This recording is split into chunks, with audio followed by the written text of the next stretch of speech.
This is InFocus News. Hello, I'm David Gibbons. The South Pacific Director of Global Mission reports that 120 people have become Adventist Christians in connection with 40 different new mission projects in the last 12 months. New church plants were established in the Sydney CBD and Macquarie University, Swinburne University in Melbourne and Kundula in Perth, Western Australia. A Russian church was planted at Bishopdale Christchurch and the first Adventist baptism ever was held on Wallis Island. Several chapels and churches have been built in the Solomon Islands, Vanuatu, Fiji and Samoa. A minister is now located on Nauru and land is being purchased for a church building. In Papua New Guinea, the first church services were held with a remote tribe at Hakarai in the Madang province. Yes, we really salute the Global Mission pioneers who've planted new churches in the crowded cities of secular society as well as remote villages in the Pacific Islands.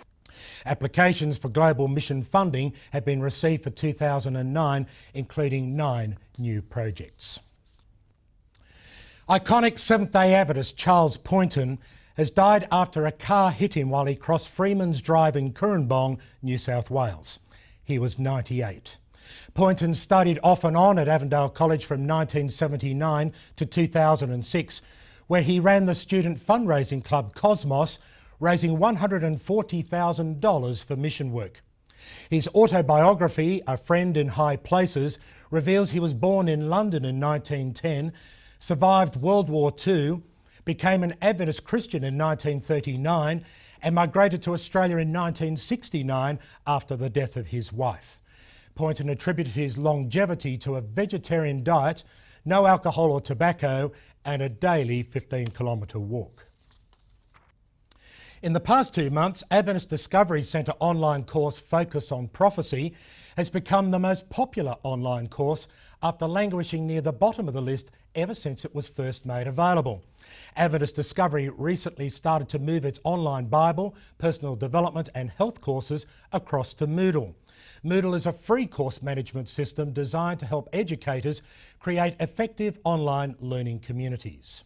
I think a lot of people are really worried about the financial crisis and that's why they're doing the Focus on Prophecy course. And in brief, 54 Adventist leaders in Southern Africa have volunteered to be tested for HIV-AIDS as an example for church members. The rapidly growing Southern Africa Indian Ocean region has 3 million Adventists worshipping in 20,000 congregations, but 20% of new members are HIV positive. The Seventh-day Adventist Church in Vietnam has received official recognition and permission to legally operate. Leaders met in Ho Chi Minh City for the first time since 1975. And in Mozambique, hundreds of adults are now able to read and write after finishing a literacy program last week in 22 churches. In Mozambique, 80% of women and 33% of men are unable to read. The literacy classes are taught by trained instructors who are members of local Adventist congregations. In this week's edition of Record, Volunteers in Action, which supports 647 volunteer ministers in 7 Pacific nations, plans to become incorporated. More than 130 students from 9 tertiary institutions in Fiji have held their 4th annual Adventist Students Association convention. New Zealand chaplains from Seventh-day Adventist schools plan to be more intentional in winning students to the kingdom.